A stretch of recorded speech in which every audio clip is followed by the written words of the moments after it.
মতামতের জন্য জুলাই সনদের খসড়া রাজনৈতিক দলগুলোর কাছে পাঠিয়েছে জাতীয় ঐকমত্য কমিশন। আগের খসড়ায় কিছু ত্রুটি থাকায় শনিবার বিকেলে আবারও রাজনৈতিক দলগুলোকে নির্ভুল খসড়া পাঠায় কমিশন। জুলাই সনদে বলা হয়েছে, বিদ্যমান সংবিধান বা অন্য কোনো আইনে ভিন্নতর কিছু থাকলে সেক্ষেত্রে এই সনদের বিধান অথবা প্রস্তাব বা সুপারিশ প্রাধান্য পাবে। সনদের বৈধতা, প্রয়োজনীয়তা কিংবা জারির কর্তৃত্ব সম্পর্কে কোনো আদালতে প্রশ্ন তোলা যাবে না। খসড়ায় সনদ বাস্তবায়নের অঙ্গীকারনামা রয়েছে, যদিও বাস্তবায়ন পদ্ধতি সম্পর্কে উল্লেখ নেই। এছাড়া জুলাই সনদকে আইনি ভিত্তি দেওয়া এবং জুলাই সনদ বাস্তবায়নের পদ্ধতি কি হতে পারে তা নিয়ে বিশেষজ্ঞ ও রাজনৈতিক দলগুলোর সঙ্গে আলোচনার কথা জানিয়েছে ঐকমত্য কমিশন। বাস্তবায়নের পদ্ধতি নির্ধারণের পর সব দল সই করার মধ্য দিয়ে জুলাই জাতীয় সনদ চূড়ান্ত রূপ পাবে।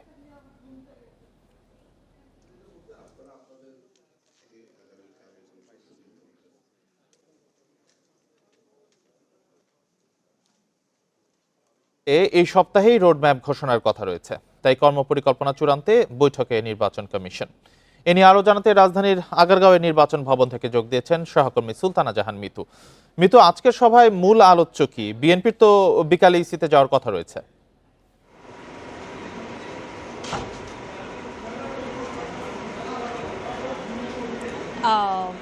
এই চলমান সপ্তাহে রোডম্যাপ ঘোষণা করার কথা নির্বাচন কমিশনের। গত সপ্তাহেই নির্বাচন কমিশন সেটি জানিয়েছিল এবং সেই মোতাবেক তারা কাজ করছে। তবে সেটি আসলে কোন দিন সেটি তারা নির্দিষ্ট করেনি। আজকে একটি অনানুষ্ঠানিক বৈঠক ছিল, সেখানে রোডম্যাপ নিয়ে কথা হয়েছে। তবে এর আগে একটি সময়সীমার কথা জানিয়েছিলেন নির্বাচন কমিশনার সানাউল্লাহ। তিনি জানিয়েছিলেন 18 আগস্টের মধ্যেই তারা রোডম্যাপটি ঘোষণা করতে চান এবং আমরা ধারণা করছি আগামীকাল নাগাদ রোডম্যাপের ঘোষণা আসতে পারে নির্বাচন কমিশনের কাছ থেকে, কারণ আগামীকাল নির্বাচন কমিশন সচিবের একটি সরকারি বিদেশ সফর রয়েছে আগামীকাল রাতেই। তো ধারণা করছি তার আগেই তিনি হয়তো রোডম্যাপটি ঘোষণা করে দিয়ে যাবেন। একটি বিষয়, আগামী ডিসেম্বরের প্রথমার্ধে যদি তফসিল ধরে নিই নির্বাচন কমিশনের ঘোষণা মোতাবেক, সেই মোতাবেক মাত্র 3 মাস সময় নির্বাচন কমিশনের হাতে আছে। যদিও নির্বাচন কমিশন এর মধ্যেই নির্বাচনী প্রস্তুতির অনেকটাই গুছিয়ে এনেছে। নির্বাচনের ঘোষণা তো সরকার থেকে আছে, নির্বাচন কমিশন থেকেও আছে, তারপরে সেখানে রাজনৈতিক ঐক্যমত্যেরও বিভিন্ন বিষয় আছে। সেসব তো আসলে রাজনৈতিক বিষয়। তবে সাংবিধানিক প্রতিষ্ঠান হিসেবে নির্বাচন কমিশনের যে কাজ, সেই কাজ তারা পুরোদমে করে চলেছে। তারই একটি বড় অংশ এই রোডম্যাপ। এই রোডম্যাপে নির্বাচনের আগে কোন কাজটি কোন সময়সীমায় সম্পন্ন করা হবে তার একটি সুনির্দিষ্ট তারিখ থাকবে। সেখানে বিভিন্ন অংশীজনের সাথে সংলাপ কবে হবে সেসব যেমন থাকবে, বিভিন্ন আইন বিধি সংস্কার, ক্রয় মুদ্রণের তথ্য যেমন থাকবে, তেমনি নির্বাচনী বাজেট কবে নাগাদ দেয়া হবে সেসব বিষয়ে, সার্বিক বিষয়ে একটি তথ্য থাকবে। এবং এই রোডম্যাপের মধ্যেই আসলে একেবারে নির্বাচন আগে আসলে কি কি বিষয়ে নির্বাচন কমিশন কাজ করতে যাচ্ছে, কি কি বিষয় গুছিয়ে এনেছে বা কি কি বিষয় আছে, সেটি থেকে আসলে কি সম্পূর্ণ একটি ধারণা পাওয়া যাবে নির্বাচনের প্রস্তুতি নিয়ে আসলে নির্বাচন কমিশন ঠিক কতটা এগুলো। একটি বিষয় যে এর আগে নির্বাচন কমিশন গঠিত হওয়ার পর তারা কিন্তু জানিয়েছিল ডিসেম্বরের সময়সীমা ধরে, 2025-এর ডিসেম্বরের সময়সীমা ধরে তারা নির্বাচনের প্রস্তুতি নিয়ে এগোচ্ছিল। তাই যখন আবার নির্বাচনের তারিখটি ঠিক ফেব্রুয়ারিতে যে পৌঁছালো সময়সীমাটি, সেক্ষেত্রে তাদের রোডম্যাপ নিয়ে আরও অনেকটা পরিমার্জন চলছে। সেই তথ্যটাই তারা আমাদেরকে আগামীকাল নাগাদ জানাবে বলে আমরা প্রত্যাশা করছি। তো রোডম্যাপ নিয়ে এই ছিল। এছাড়া এই মাসেই আসলে কিন্তু চূড়ান্ত হবে সীমানা পুনর্নির্ধারণের যে বিষয়টি সেটি, এবং ভোটার তালিকাও কিন্তু এই মাসেই চূড়ান্ত হয়ে যাবে। তবে এই বছর অর্থাৎ এই নির্বাচনের আগে নির্বাচন কমিশন সর্বমোট 3টি ভোটার তালিকা প্রকাশ করতে যাচ্ছে এবং 31 আগস্ট চূড়ান্ত ভোটার তালিকা প্রকাশ হবে। এবং যারা নতুন ভোটার, যাদের বয়স 18 হবে ঠিক 31 অক্টোবরের আগে, তাদেরকে নিয়ে আবার সবশেষ আরেকটি ভোটার তালিকা প্রকাশ করতে যাচ্ছে নির্বাচন কমিশন। সব কিছু মিলে তাদের কর্মযজ্ঞ চলছে। তবে সীমানা নিয়ে বেশ কয়েকটি আপত্তি এসেছে, 82টির মতো আপত্তি এসেছে। যদিও নির্বাচন কমিশন 39টি আসনের সীমানায় পরিবর্তন এনেছিল তাদের ভাষায়, যেটি ছোটোখাটো পরিবর্তন। যদিও এই কয়েকদিনে অসংখ্য অভিযোগ, আপত্তি নির্বাচন কমিশনে জমা পড়েছে। আজকেও নির্বাচন কমিশনের নিচে বিভিন্ন পক্ষ এসেছে, তাদের চাহিদা মতো আসনের দাবি নিয়ে তারা বিক্ষোভ করছে, প্রায় প্রতিদিনই আসে। নির্বাচন কমিশন খুব শিগগিরই এই সীমানা নিয়ে তাদের যে শুনানি, যে 10টি নির্বাচনী অঞ্চল রয়েছে সে অঞ্চলগুলিতে তাদের যে শুনানি সেটি শুরু করতে যাচ্ছে। সব মিলিয়ে নির্বাচনী প্রস্তুতি পুরোদমে এগিয়ে চলছে। এখন পর্যন্ত এই ছিল সবশেষ। নির্বাচনী রোডম্যাপ নিয়ে জানাচ্ছিলেন সহকর্মী সুলতানা জাহান মিতু। শেখ হাসিনার বিরুদ্ধে মানবতা বিরোধী অপরাধের মামলায় দ্বিতীয় দফায় সাক্ষ্য গ্রহণ চলছে। এরই মধ্যে আন্তর্জাতিক অপরাধ ট্রাইব্যুনাল 1-এ আব্দুস সামাদ নামের জুলাই আন্দোলনে আহত এক সবজি বিক্রেতার সাক্ষ্য গ্রহণ শেষ হয়েছে। তিনি মাথায় চাইনিজ রাইফেলের গুলি উপস্থাপন করেন। পরে দ্বিতীয় জন ও তৃতীয় জনও সাক্ষ্য দেন। মামলায় মরদেহ পোড়ানো সজলের মা ও সাক্ষী দেবেন আজ। এদিকে 2 মাসের মধ্যে শেখ হাসিনার বিরুদ্ধে মানবতা বিরোধী অপরাধের মামলার সাক্ষ্য গ্রহণ শেষের আশা প্রসিকিউশনের। এর আগে প্রথম ধাপে এ মামলায় 5 জন সাক্ষীর সাক্ষ্য শেষ হয়। এখন পর্যন্ত জুলাই আন্দোলনে আহত ঘটনার প্রত্যক্ষদর্শী, শহীদ পরিবারের সদস্যরা সাক্ষ্য দিয়েছেন। তবে প্রসিকিউশন থেকে জানা গেছে আগামীতে জুলাই অভ্যুত্থানের নেতৃত্ব দেওয়া ছাত্রনেতারা সহ গুরুত্বপূর্ণ ব্যক্তিরাও সাক্ষ্য দেবেন। ট্রাইব্যুনালের সবচেয়ে গুরুত্বপূর্ণ এই মামলায় শেখ হাসিনার সঙ্গে আসামি করা হয়েছে সাবেক স্বরাষ্ট্রমন্ত্রী আসাদুজ্জামান খান ও সাবেক আইজিপি চৌধুরী আব্দুল্লাহ আল মামুনকে। এর মধ্যে চৌধুরী মামুন রাত সাক্ষী হয়েছেন। সকালে তাকে কারাগার থেকে ট্রাইব্যুনালে হাজির করা হয়।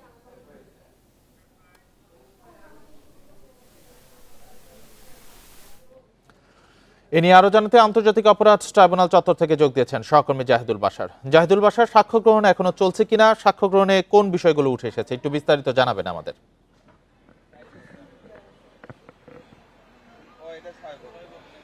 জি দেখুন, এখন পর্যন্ত আন্তর্জাতিক অপরাধ ট্রাইব্যুনালে শেখ হাসিনার বিরুদ্ধে যেই সবচেয়ে গুরুত্বপূর্ণ যে মামলাটি, সেই মামলায় আজকে 3 জনের সাক্ষ্য গ্রহণ শেষ হয়েছে। তারপরে এই নিয়ে মোট 8 জনের সাক্ষ্য শেষ হলো এই মামলায়। এই মামলায় মোট 81 জন সাক্ষী রয়েছে। তার মধ্যে 35 থেকে 40 জনের মতো সাক্ষীর সাক্ষ্য গ্রহণ করা হবে। প্রসিকিউশন এই 40 জনের মতো সাক্ষীকে এখানে আনবে, কারণ তারা বলছেন যে এগুলা এত গুরুত্বপূর্ণ সাক্ষী এবং বেশিরভাগই প্রত্যক্ষদর্শী অথবা কোনো না কোনোভাবে এর সাথে জড়িত, সুতরাং এই 25-30 জনই যথেষ্ট, সবাইকে এখানে আনতে হবে না। দেখুন, এখন পর্যন্ত 2 দফায়, আজকে দ্বিতীয় দফার প্রথম দিন, তো মোট 8 জনের সাক্ষ্য গ্রহণ শেষ। আন্তর্জাতিক অপরাধ ট্রাইব্যুনালের প্রসিকিউশনকে আমরা জিজ্ঞেস করছিলাম যে কেমন সময় লাগতে পারে। তারা বলছেন যে আগামী মাসের ভেতরে প্রধান মানে মূল যে সাক্ষীগুলো সেগুলো শেষ হয়ে যাবে। এরপরে তদন্ত কর্মকর্তার সাক্ষ্য গ্রহণ রয়েছে। সব মিলিয়ে তারা যেমনটা বলছেন যে আগামী 2 মাসের ভেতরে সাক্ষ্য গ্রহণ শেষ হয়ে যাবে। তার মানে একটি মামলার বিচারিক কার্যক্রমে সাক্ষ্য গ্রহণ শেষ হয়ে গেলে কিন্তু একটা বড় সময় বা বড় পথ এগিয়ে গেল সেই বিচারের চূড়ান্ত পর্বের দিকে এগোতে হলে, অর্থাৎ রায়ের দিকে। তো সেই হিসেবে সাক্ষ্য গ্রহণ শেষ হয়ে গেলে আমরা যদি একটু 2-4 মিলাই, এর আগে চিফ প্রসিকিউটর তিনি তাজুল ইসলাম তিনি কিন্তু বেশ অনেক জায়গায় বলেছেন, আমাদেরকেও বলেছেন যে ডিসেম্বরের মধ্যে গুরুত্বপূর্ণ মামলার চূড়ান্ত পর্ব আমরা দেখতে পারবো, তখন রায় দেখতে পারবো। সেই হিসাবে তিনি যদিও উল্লেখ করেননি গুরুত্বপূর্ণ মামলাটি কি, কিন্তু যেহেতু একেবারে সবচেয়ে দ্রুত গতিতে এগিয়ে চলছে এবং সবচেয়ে গুরুত্বপূর্ণ যে মামলাটি, শেখ হাসিনা, সাবেক স্বরাষ্ট্রমন্ত্রী আসাদুজ্জামান খান কামাল এবং সাবেক আইজিপি চৌধুরী আব্দুল্লাহ আল মামুন, যাদের বিরুদ্ধে প্রধান নির্দেশদাতা অর্থাৎ সুপ্রিম কমান্ডার হিসেবে যাদের বিরুদ্ধে মূল অভিযোগ, সেই মামলাটি নিশ্চয়ই এখানে তিনি মিন করেছেন, কিন্তু তিনি এভাবে উল্লেখ করেন। তো সেই হিসাবে আগামী 2 মাসের ভেতরে যদি সাক্ষ্য গ্রহণ শেষ হয়ে যায়, তারপরে আর্গুমেন্ট থাকে, সব মিলে ডিসেম্বরের ভিতরে এই মামলার রায় বেরিয়ে আসাটা খুব স্বাভাবিক। তেমনটাই কিন্তু এখানে প্রসিকিউশনের বা অন্যান্য আইনজীবী যারা আছে তাদের সাথে আমরা কথা বলছিলাম, তারাও তেমনটা ধারণা করছে। দেখুন, এই মামলায় অনেকেই সাক্ষী রয়েছেন, যেমন এনসিপির যারা নেতৃবৃন্দ রয়েছেন, সেই সময়ের ছাত্রনেতা, তারা আন্দোলন করেছেন, নেতৃত্ব দিয়েছেন, নাহিদ ইসলাম, হাসনাত আবদুল্লাহ, আসিফ মাহমুদ সজীব ভুইয়া, এরা সবাই কিন্তু এই মামলার সাক্ষী। মাহমুদুর রহমান, এই সাক্ষীরা তারা শেষের দিকে আসবেন। এখন মূলত যারা গুলিবিদ্ধ হয়েছেন, যারা আহত, যারা একেবারে কাছ থেকে প্রত্যক্ষদর্শী তাদেরকে আনা হচ্ছে। যেমন আজকের যদি উদাহরণ দিই, আজকে প্রথম যিনি সাক্ষ্য দিয়েছেন 19 জুলাই আজমপুরে তিনি গুলিবিদ্ধ হয়েছেন। তিনি সরাসরি আদালতে সেই গুলিও নিয়ে এসেছিলেন, যেটি তার মাথার শেষের দিকে একেবারে কানের পেছনে সেখানে বুদ্ধ হয়েছিল। পরবর্তীতে হাসপাতাল থেকে তাকে অপারেশন করার পরে সেই গুলি, যেটি 1.5 ইঞ্চির মতো লম্বা, এবং প্রসিকিউশন বলছে যে আরেকটু হলে হয়তো শহীদের তালিকায় আরেকজনের নাম যুক্ত হতো। সরাসরি চাইনিজ রাইফেল ব্যবহার করে তাকে গুলি করা হয়েছিল। তিনি সাক্ষ্য দিয়েছেন কিভাবে এটি হলো। একই সাথে কিছুক্ষণ আগে আজকের তৃতীয় সাক্ষী যিনি নাইম শেখ, খুলনায়, তাকে সরাসরি তিনি আদালতে এসেছেন। তিনি বলছিলেন যে তার শরীরে এই মুহূর্তে 500-র মতো স্প্লিন্টার রয়েছে, সরাসরি খুব কাছ থেকে শটগানের গুলি তাকে করা হয়েছে, এবং এটি খুলনায় 4 আগস্ট ঘটেছিল, খুলনায় নগর ভবনের সামনে, একেবারে এক্সরে রিপোর্ট সহ এসছে। সুতরাং প্রসিকিউশন বলছে যে এই সাক্ষীগুলোই প্রধানত সবচেয়ে বেশি গুরুত্বপূর্ণ। একটু পরে যে সাক্ষী নেওয়া হবে সেটি হলো, আপনি জানেন যে অন্যতম আরেকটি গুরুত্বপূর্ণ মামলা আশুলিয়াতে, একেবারে আশুলিয়া থানার পাশে গাড়িতে করে যেই 6 মরদেহে যে আগুন জ্বালিয়ে পুড়িয়ে দেওয়া হয়েছিল সেই সেখানের একজন সজল তার মা সাক্ষ্য দিবেন। একই সাথে আদালতে আরেকটি ভিডিও আজকে দেখানো হবে, যেটি আমরা প্রসিকিউশন থেকে জানতে পেরেছি। সেটি হচ্ছে এই সজলের একটি বাচ্চা রয়েছে, প্রতিনিয়ত তার বাবার কবরের পাশে যেয়ে কান্নাকাটি করে সেই ভিডিও, সেই স্থানের ভিডিও, অর্থাৎ যা যা ডকুমেন্ট আছে এই ঘটনার সাথে সবগুলোই কিন্তু আদালতে উপস্থাপন করা হয় এবং আদালত সরাসরি তা পর্যবেক্ষণ করেন এবং সেটি রেকর্ড করা হয়। তো কিছুক্ষণ পরে চতুর্থ সাক্ষীর সাক্ষ্য গ্রহণ শুরু হবে। আমি একটু আগে দেখে আসছি, কয়েক মিনিট আগে সাবেক আইজিপি চৌধুরী আব্দুল্লাহ আল মামুনকে গারদখানা থেকে আদালত অর্থাৎ এজলাস কক্ষের মধ্যে নিয়ে যাওয়া হয়েছে। শেখ হাসিনার বিরুদ্ধে মানবতা বিরোধী অপরাধ মামলায় সাক্ষ্য গ্রহণ চলছে, এই বিষয়ে জানাচ্ছিলেন আমাদের বিশেষ প্রতিনিধি জাহিদুল বাশার। চট্টগ্রামে বেড়েছে সব ধরনের সবজির দাম, বাজার নিয়ন্ত্রণে অভিযান চালাচ্ছে ভোক্তা অধিদপ্তর। এ নিয়ে আরো জানাতে ঘটনাস্থল থেকে যুক্ত হয়েছেন সহকর্মী আব্দুল্লাহ রাকিব। রাকিব, এই ভোক্তা অধিদপ্তরের অভিযান এখন কোন পর্যায়ে আছে, কেমন চলছে, বিস্তারিত জানাবেন। জি, আমরা এখন আছি চট্টগ্রামের সবচেয়ে বৃহত্তম ভোগ্যপণ্যের যে বাজারটি রিয়াজউদ্দিন বাজার, এবং এখানকার যে কাঁচা বাজার, বিশেষ করে শাকসবজি সহ নিত্যপণ্যের যে দ্রব্য, বিশেষ করে পেঁয়াজ, গত কয়েক সপ্তাহ ধরে এই পেঁয়াজের দাম আসলে কয়েক দফা বেড়েছে। বিশেষ করে এখন যেটি আগে 40 টাকা করে বিক্রি হতো, সেই পেঁয়াজ এখন 80 থেকে 90 টাকা, বিভিন্ন গলির দোকানগুলোতে 100 টাকা পর্যন্ত বিক্রি হচ্ছে। আমরা দেখছি ভোক্তা অধিদপ্তর কিছুক্ষণ ধরে এখানে অভিযান চালাচ্ছেন এবং তারা ইতিমধ্যেই মূল্য তালিকা না থাকায় বেশ কয়েকটি দোকানকে সতর্কতামূলক তারা জরিমানা করেছেন এবং এখন আরেকটি দোকানে তারা অভিযান চলছেন। মূলত এখানে পেঁয়াজের কীরকম যোগান রয়েছে সেটি দেখছেন এবং আগে কিনা এই পেঁয়াজগুলো, সেগুলো আসলে তারা খতিয়ে দেখছেন। ভোক্তা অধিদপ্তরের যিনি আছেন উপপরিচালক চট্টগ্রামের, তিনি এই অভিযানটি পরিচালনা করছেন এবং এই অভিযানের বিষয়ে আসলে তারা বলছেন যে শুধু চট্টগ্রাম না, সারা দেশে ভোগ্যপণ্যের দাম বেড়েছে এবং আজকের অভিযানে তারা মূলত কোন বিষয়টি দেখছেন আমরা সেই বিষয়ে তার মুখ থেকে জিজ্ঞেস করার চেষ্টা করব। আজকে আপনারা কি কি অনিয়ম খুঁজে পেয়েছেন বাজারে এবং শাকসবজির দাম আসলে কোন পর্যায়ে গিয়েছে? শাকসবজির দাম একটু বেড়েছে, যেহেতু উৎপাদনে একটু ঘাটতি রয়েছে বলে ব্যবসায়ীরা বলছেন। তো কিন্তু এখানে আমরা যেটা দেখেছি যে পাইকারি বিক্রয় আর খুচরা বিক্রয়ের সাথে একটু পার্থক্য রয়েছে। তো খুচরা বিক্রয়ে দেখা যাচ্ছে যে কোনো ক্ষেত্রে 80% পর্যন্ত প্রফিট করছেন বা দ্বিগুণ 100% পর্যন্ত বিজনেস করছেন, এরকমও কোনো প্রোডাক্ট আমরা পেয়েছি। আর মূল্য তালিকা যথাযথভাবে দিচ্ছেন না। তো সেটার কারণে যেটা হয়, ব্যবসায়ীরা আমরা বাজারে আসলে একরকমের থাকে, এটা সাধারণ ভোক্তারা বলছেন যে আমরা চলে গেলে আবার মূল্যে হেরফের করে ফেলে। তো আমরা ব্যবসায়ী নেতৃবৃন্দ যারা আছে তারা এখানে উপস্থিত হয়েছেন, আমরা তাদেরকে বলেছি যে এখানে শত শত ব্যবসায়ী আছে রিয়াজউদ্দিন বাজারে। তো এখন আমরা বেশ কয়েকটা প্রতিষ্ঠানকে জরিমানা করেছি। আমরা যেটি ওই অভিযানে যারা আসে তারাও যেটি বলছে, আসলে যখনই অভিযান চালানো হয় তখনই বাজারে আসলে নিয়ম মেনে সবকিছু করা হয়, কিন্তু যখনই অভিযান শেষ হয় তখনই আবার পুরনো চেহারায় ফিরে যায়। এখন পর্যন্ত যেটি অভিযান বলছেন, তারা বলছেন প্রায় 10,000-এর বেশি টাকা তারা জরিমানা করেছেন এবং অন্যান্য পর্যায়ক্রমে চট্টগ্রামের নগরীর অন্যান্য বাজারগুলোতে তারা এই অভিযান পরিচালনা করবেন। তো এই ছিল এখন পর্যন্ত ভোক্তা অধিদপ্তরের অভিযানের সর্বশেষ। চট্টগ্রাম থেকে জানাচ্ছিলেন সহকর্মী আব্দুল্লাহ রাকিব। এবার থাকছে ডেঙ্গু পরিস্থিতি নিয়ে প্রতিবেদন।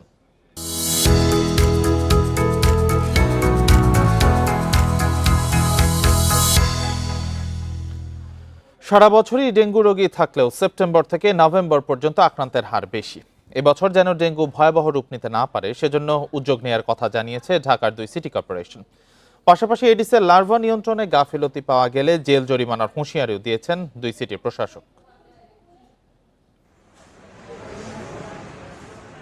গেল বছর সবচেয়ে বেশি মানুষ ডেঙ্গুতে আক্রান্ত হয়েছিলেন সেপ্টেম্বর, অক্টোবর এবং নভেম্বর মাসে। পরিসংখ্যান বলছে 2024 সালে পুরো বছরে ডেঙ্গুতে আক্রান্ত হয়েছিলেন 1,01,214 জন, যাদের মধ্যে এই 3 মাসেই আক্রান্ত ছিল 78,628 জন। কয়েক বছর ধরে সেপ্টেম্বর থেকে বাড়ছে ডেঙ্গু রোগীর সংখ্যা। চলতি বছরও এমন শঙ্কা রয়েছে। তাই ঢাকার 2 সিটি কর্পোরেশনকে আগাম ব্যবস্থা নেওয়ার তাগিদ দিয়েছেন বিশেষজ্ঞরা। ঢাকার 2 সিটি কর্পোরেশন বলছে এখন পর্যন্ত ডেঙ্গু পরিস্থিতি নিয়ন্ত্রণে রয়েছে, তবে আগামী 3 মাস যেন পরিস্থিতি বিগত বছরের মতো না হয় সেজন্য নেওয়া হয়েছে বাড়তি সতর্কতা। সেপ্টেম্বর অক্টোবরে ডেঙ্গুর মৌসুমটা পিক আওয়ার হয়, তো সে কারণে আমরা আমাদের নিয়মিত যে কার্যক্রম এর পাশাপাশি কিন্তু আমরা বিশেষ অভিযান পরিচালনা করছি। সেকেন্ড থিং, আমরা প্রত্যেক ওয়ার্ডে কিন্তু একটা মনিটরিং কমিটি করে দিয়েছি এবং তারা কিন্তু কাজ করতেছে। তারপরে আমাদের জোনাল হেডের নেতৃত্বে আমরা একটা কমিটি করেছি, তারা ওভারঅল টোটাল জোনের কার্যক্রম পরিচালনা করতেছে। আগে আমাদের কনভেনশনাল স্টাডি ছিল যে শুধুমাত্র ওষুধ ছিটিয়েই আমরা এটা সীমাবদ্ধ রাখবো, এবং আলোচনাটা ওষুধ দিয়ে কাজ করে কি করে না এই বাইনারি কিংবা এই ন্যারেটিভের মধ্যে না থেকে আমরা যেখানে ময়লাগুলো উৎপাদিত হচ্ছে বাসা বাড়ির ভিতরে এবং সামনে, সেই সোর্সকেও আমরা পরিষ্কার করছি। এবং এটা আমরা ব্র্যাকের মাধ্যমে আমরা কয়েকটি ওয়ার্ডে আমরা করেছি, কয়েকটি জোনে আমরা এটা করছি। স্কুলের বাচ্চাদেরকে নিয়ে আমরা এই ক্যাম্পেইনগুলো করছি। আমরা 4 জন ডেডিকেটেড এই ম্যাজিস্ট্রেট আমরা এখানে নিয়োগ দিয়ে দিয়েছি। চলতি বছরের 16 আগস্ট পর্যন্ত ডেঙ্গুতে আক্রান্ত হয়েছেন 25,912 জন, আর মৃত্যু হয়েছে 104 জনের। Adilur Rahman, independent news, Dhaka. এ বিষয়ে আলোচনা করতে আমাদের সঙ্গে যোগ দিয়েছেন ডিবি হাসপাতালের উপপরিচালক ডক্টর আয়েশা আক্তার। ডক্টর আয়েশা আক্তার, আপনাকে স্বাগত জানাচ্ছি ইন্ডিপেন্ডেন্ট সংবাদে। বর্তমানে ডেঙ্গু পরিস্থিতি কতটা নিয়ন্ত্রণে বলে মনে করছেন? প্রকোপ ঠেকাতে হলে কি ধরনের সতর্কতা নেওয়া জরুরি বলে আপনি মনে করেন? আচ্ছা, ধন্যবাদ। আপনারা জানেন যে আসলে এই যে ডেঙ্গু যে বংশ বিস্তার, সেটা তো আসলে একদিনে সম্ভব হয় নাই। এটা হলে 2000 সাল থেকে এখন কিন্তু 2025 মানে 25টা বছর কিন্তু আমরা ডেঙ্গু নিয়ে কাজ করছি। তো সেখানে মাঝে কিন্তু আপনারা জানেন 19 সালে সবচেয়ে সংক্রমণ বেশি ছিল, সেটা হলো সারা বাংলাদেশে। এরপরে কিছুটা কমে আসছিল করোনার কারণে। 23 সালে ছিল সর্বোচ্চ, 23 বছরের ইতিহাসে আক্রান্ত সংখ্যা, মৃত্যুটা অনেক বেশি ছিল। আর এখন 25 সালে, যেটা 24 সালে কিন্তু আপনারা জানেন যে এই সময় কিন্তু আক্রান্ত মৃত্যুটা অনেক বেশি ছিল। কিন্তু আমরা তো একটি মৃত্যু চাই না, সেই জন্য ডেঙ্গু নিয়ে কিন্তু সারা বছর কাজ করার সময় একদিনের জন্য কিন্তু ডেঙ্গু না, ডেঙ্গু যেহেতু সারা বছরের রোগ, শীতের সময় পাওয়া যাচ্ছে, তাহলে কিন্তু ওই ডেঙ্গু নিয়ে প্রতিটা দিনই কাজ করতে হবে। এবং সেটা কিন্তু বাসা বাড়িতে, কারণ নিজের বাসা বাড়িতে কিন্তু ডেঙ্গু মশা বংশ বিস্তার করছে। কারণ যেখানে আমি পানিটা ফেলে রাখছি, সেটা ফ্রিজে পানি হোক, এসি পানি হোক, ফুলের টবে পানি হোক, সেটা কিন্তু বাসা বাড়িতে ডেঙ্গু মশা ডিম পাচ্ছে। সেখান থেকে লার্ভা থেকে অ্যাডাল্ট হয়ে যাচ্ছে 5 থেকে 7 দিনের মধ্যে। তাহলে নিজের বাসা বাড়ি নিজ দায়িত্বে পরিষ্কার করতে হবে, এবং সাথে আশপাশটা, এবং সবাই মিলে প্রত্যেকটা সেক্টর, স্বাস্থ্যসেবা তো কাজ করছে, বাকি অন্যান্য সেক্টর যারা আছে তাতে জনগণ সম্পৃক্ত যদি কাজ না করে, ডেঙ্গু কিন্তু আসলে নির্মূল করা সম্ভব হবে না। কারণ প্রতিরোধ না করতে পারলে আক্রান্ত বাড়বে, আক্রান্ত বাড়লে মৃত্যু ঝুঁকিটা অনেক বেশি হবে, আপনি সেটা জানেন। এবং ডেঙ্গুর ক্ষেত্রে আমরা যেটা এখন বার্তা দিচ্ছি যে আক্রান্ত যদি হয়ে থাকে, স্বাস্থ্যসেবা খাতে আমরা আছি, শুরুতে চিকিৎসকের পরামর্শ দেওয়া, কারণ অনেক কাছে দেরি করে আসে, যার ফলে শক সিনড্রোম, হিমোরেজিক পেশেন্ট কিন্তু মারা যাচ্ছে, বাচ্চারা বয়স্ক ঝুঁকির মধ্যে পড়ে। সেই জন্য শুরুতে চিকিৎসকের পরামর্শ নিতে হবে, আর সাথে অবশ্যই বংশ বিস্তার রোধ করার জন্য সবাইকে মিলে কাজ করতে হবে, কারণ একা কারো পক্ষে সম্ভব না ডেঙ্গু নিয়ন্ত্রণে রাখা। সেদিকটা মাথায় রেখে কাজ করা উচিত। জি জি, অবশ্যই সাধারণ জনগণের তো অবশ্যই সচেতন হতে হবে, বাসিন্দাদের, সাধারণ জনগণদের। পাশাপাশি আরেকটা জিনিস বলবেন যে ঢাকার 2 সিটি কর্পোরেশন যে ব্যবস্থা নিচ্ছে, তাতে সেটা আসলে কতটা যথেষ্ট? আচ্ছা, ধন্যবাদ। সেখানে সিটি কর্পোরেশন তো কাজ করছে, দক্ষিণ উত্তর 2 জায়গায় কিন্তু সিটি কর্পোরেশন কাজ করছে, এবং স্বাস্থ্য বিভাগও কাজ করছে। একসাথে কিন্তু আমরা সবাই আন্তঃমন্ত্রণালয় বৈঠকের সাথে মিলিত হতে কিন্তু কাজ করা হচ্ছে। কিন্তু সেক্ষেত্রে যদি জনগণ সম্পৃক্ত না হয়, কারণ জনগণ এখানে সেখানে হয়তো বা ডাবটা খেয়ে খোসাটা ফেলে রাখছে, বা বিভিন্ন জায়গায় কিন্তু আশেপাশটা অপরিষ্কার থাকছে, অথবা যদি বলি আমরা কনস্ট্রাকশন বাড়িতে, সেখানে কিন্তু পানিটা জমা থাকে, সেখানে ডেঙ্গু মশা ডিম পারে। তারপর ছাদ বাগান হচ্ছে, ছাদ বাগানে কিন্তু পানিটা জমছে। সবটা কিন্তু দেখা সম্ভব না, কারণ যার বাসা সেই তো দেখবে। হ্যাঁ, প্রত্যেকটা বাসায় তো আসলে সিটি কর্পোরেশন বা অন্য শাসন যদি ঢুকতে পারবে না। সেক্ষেত্রে জনগণ নিজ দায়িত্বে যদি কাজটা না করে, একসাথে যদি হাতে হাত মিলে কাজ করা না হয়, তাহলে কিন্তু এই যে ডেঙ্গু মশা দিন দিন বাড়তে থাকে, প্রতি বছর এটা নিয়ে আমাদের আক্রান্ত হচ্ছে, মৃত্যু হচ্ছে। তাহলে আমাদের প্রতিরোধের জন্য সবাইকে মিলে কাজ করাটা একদম এসেনশিয়াল দরকার। জি, ধন্যবাদ। ডেঙ্গু প্রতিরোধে প্রশাসনের পাশাপাশি জনগণকে অবশ্যই সচেতন হতে হবে। এই বিষয়ে ডক্টর আয়েশা আক্তার, আপনাকে অসংখ্য ধন্যবাদ আমাদের সাথে যুক্ত হওয়ার জন্য। সচিবালয়ে সমসাময়িক বিষয় নিয়ে ব্রিফ করছেন পরিবেশ উপদেষ্টা সৈয়দা রিজওয়ানা হাসান। সরাসরি চলে যাচ্ছি তার বক্তব্যে। কতটা ঝুঁকি নিতে পারছিলেন না। আমরা একটা স্লোগান দেই প্রায়, যে পিপলস পাওয়ার।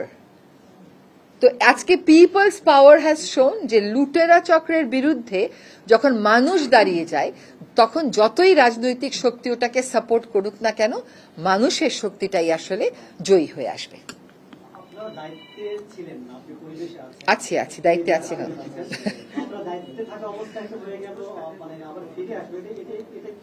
শোনেন, আপনাকে এটা বুঝতে হবে যে উপদেষ্টারা কোন পর্যন্ত যেতে পারে। একটা সভায় কোন বক্তব্যগুলো যাবে আমরা সেই পর্যন্ত কথা বলতে পারি, কিন্তু কোন প্লেট গ্লাসে খাওয়া দিবে আমরা সেই কথাটা বলি না। এটা আমাদের বলার কথা না। হ্যাঁ, মাইক্রো ম্যানেজমেন্ট আমাদের করার কথা না। কিন্তু আমরা পাথর লুটপাট যাতে বন্ধ হয় সেজন্যই তো ফিল্ডে গিয়েছিলাম। ফিল্ডে যাওয়ার একমাত্র কারণ ছিল যে যারা লুটপাট করে তাদেরকে একটা বার্তা দেওয়া যে আমরা এটা করেছি। আপনি আমাকে বলেন তো, আপনি গত 10-20 বছরে পাথর লুটের বিরুদ্ধে কোন মন্ত্রীকে স্পটে যেতে দেখেছেন? একটা উদাহরণ আমাকে দেন। আচ্ছা, কোন মন্ত্রীদেরকে আক্রান্ত হতে দেখেছেন? একটা উদাহরণ আমাকে দেন। তার মানে এইখানে যে ঐক্যটা গড়ে উঠেছে, এই ঐক্যটার বিপরীতে প্রশাসন হয় যোগসাজশ করেছে, নতুবা নীরব থেকেছে, বা দুটোই করেছে। এবং সেজন্য প্রশাসনের ব্যাপারে আমরা ব্যবস্থা নেব কিনা দ্রুতই দেখতে পাবেন। জি জি। বন ও পরিবেশ উপদেষ্টা সৈয়দা রিজওয়ানা হাসান সচিবালয়ে ব্রিফ করছিলেন। আমরা সরাসরি তার ব্রিফিং এ যুক্ত ছিলাম। 13 বছর আগে ঢাকার বক্ষব্যাধি হাসপাতালের সহকারী অধ্যাপক নারায়ণ চন্দ্র দত্ত নিতাইকে হত্যা মামলায় 5 জনকে মৃত্যুদণ্ড দিয়েছে আদালত। এছাড়া 4 জনকে আমৃত্যু কারাদণ্ড এবং 1 জনকে যাবজ্জীবন কারাদণ্ড দেওয়া হয়েছে। দুপুরে ঢাকার 10ম বিশেষ জজ আদালতের বিচারক রেজাউল করিম এ রায় দেন। মৃত্যুদণ্ডপ্রাপ্তরা হলেন কামরুল হাসান অরুণ, মাসুম পিন্টু, সাইদ ব্যাপারী, বকুল মিয়া এবং সাইদ মিজি। আমৃত্যু দণ্ডপ্রাপ্তরা হলেন আবুল কালাম, সাইদুল ফয়সাল এবং পেদা মাসুম। আর যাবজ্জীবন দণ্ডপ্রাপ্ত আসামি হলেন রফিকুল ইসলাম। সংশ্লিষ্ট আদালতের প্রসিকিউটর মোয়াজ্জেম হোসেন বলেন, রায় ঘোষণার সময় 10 আসামিকে কারাগার থেকে আদালতে হাজির করা হয়। রায় শেষে সাজা পরোয়ানা দিয়ে তাদের আবার কারাগারে পাঠানো হয়। 2012 সালে মহাখালীতে হাসপাতালের আবাসিক এলাকায় নিজের বাসায় খুন হন অধ্যাপক নারায়ণ চন্দ্র দত্ত নিতাই।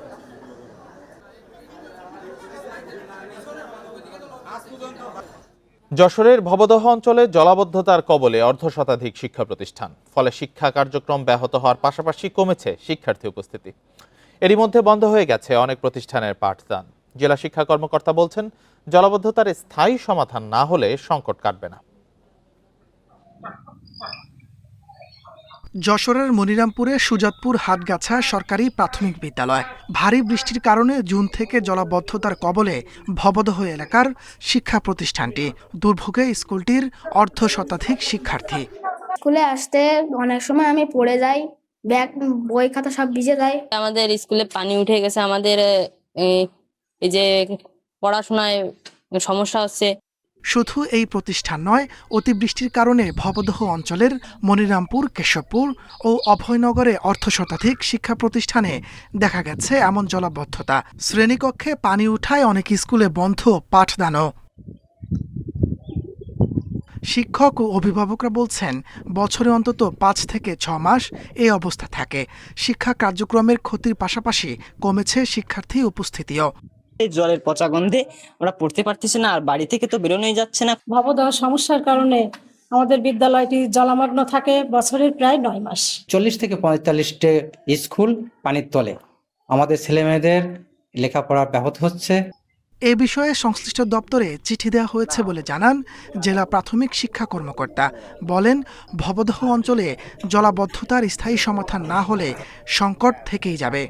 উপদেষ্টা মহোদয় এসেছিল, আমরা ওনাকে জানিয়েছি, আমাদের সচিব স্যারকে জানিয়েছি, মহাফজল স্যারকে জানিয়েছি। ইতিমধ্যে আমি গত সপ্তাহে আমি এগুলো ছবি তুলে আবার অধিদপ্তরে পাঠিয়েছি। মূল সমস্যার সমাধান হলে আসলে আমাদের এই সমস্যাটা থেকেই যাবে। বৃষ্টি অব্যাহত থাকলে আরও অন্তত অর্ধশত বিদ্যালয় জলাবদ্ধতার কবলে পড়বে বলে শঙ্কা স্থানীয়দের।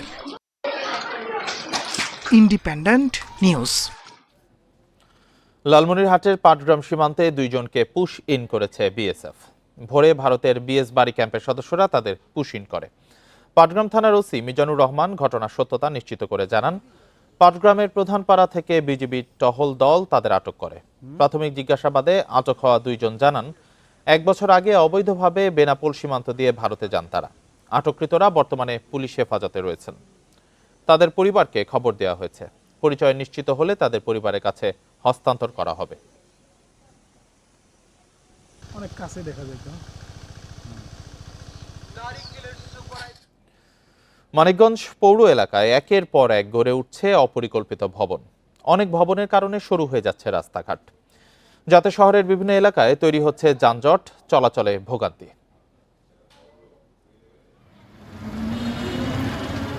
মানিকগঞ্জ শহরের প্রধান সড়কের পাশে গড়ে উঠেছে তুফান আলী প্লাজা। রাস্তা ঘেঁষে গড়ে ওঠা বহুতল ভবনটির গাড়ি পার্কিং স্পেস ভাড়া দেওয়া হয়েছে বাণিজ্যিক কাজে। পার্কিং সুবিধা না থাকায় রাস্তায় রাখা হচ্ছে গাড়ি, এতে তৈরি হচ্ছে যানজট। শুধু তুফান আলী প্লাজা নয়, মানিকগঞ্জ শহরে গড়ে ওঠা অনেক ভবনের সামনেই তৈরি হচ্ছে যানজট। কোথাও কোথাও ভবন তৈরিতে নিয়ম অনুযায়ী জায়গা না ছাড়াই সরু হয়ে গেছে রাস্তা। পার্কিংয়ের জায়গায় তারা পার্কিংটা রাখেন নাই, তারা এটা বাণিজ্যিকভাবে তারা ভাড়া দিয়ে দিচ্ছেন, যেটা আইনগতভাবে টোটালি অবৈধ। বিল্ডিংয়ের প্ল্যান অনুমোদন নেওয়ার পরে পৌর কর্তৃপক্ষকে উপস্থিত রাইখা যদি লেআউট দেয় তাহলে রাস্তা কনফার্ম। নগর পরিকল্পনাবিদেরা বলছেন, পৌরসভার পরিদর্শক পদ খালি থাকায় ভবন নির্মাণের প্ল্যান অনুমোদনের পর তদারকি হচ্ছে না ঠিকমতো। সারা বাংলাদেশের পৌরসভায় কোথাও কোনো পরিদর্শকের পদটা নাই যে ইনভেস্টিগেশন করবে, যখন প্ল্যান অ্যাপ্রুভাল নিয়ে গেল পৌরসভা থেকে, এরপরে এটার জন্য যে তদারকির যে প্রয়োজনীয়তা আছে সেটার জন্য আমার কিন্তু কোনো ইন্সপেক্টরের পদ নাই। তবে নতুন ভবন নির্মাণের ক্ষেত্রে কোনো অনিয়ম নেই বলে দাবি পৌর প্রশাসকের। বিল্ডিং নির্মাণের ক্ষেত্রে যে পার্কিং নাই কিংবা নাই, এটা তো আপনারা ভালো মতোই জানেন যে এটা বিগত সময় থেকে এই প্রবলেমটা শুরু। তো বিগত সময়ের কোনো জিনিস সেই দায়িত্ব তো আসলে আমি নিতে পারছি না। জমির কাগজ থেকে সবকিছু যাচাই করে আমরা সেইভাবে প্ল্যান দেওয়ার চেষ্টা করছি। 42.32 বর্গ কিলোমিটারের মানিকগঞ্জ পৌরসভার জনসংখ্যা 2 লাখের বেশি। পৌরসভাটি 1972 সালে গঠিত হলেও প্রথম শ্রেণীতে উন্নীত হয় 1997 সালে। Independent news. বিদেশি ফল ড্রাগনের চাষ ছড়িয়ে পড়েছে বিভিন্ন জেলায়।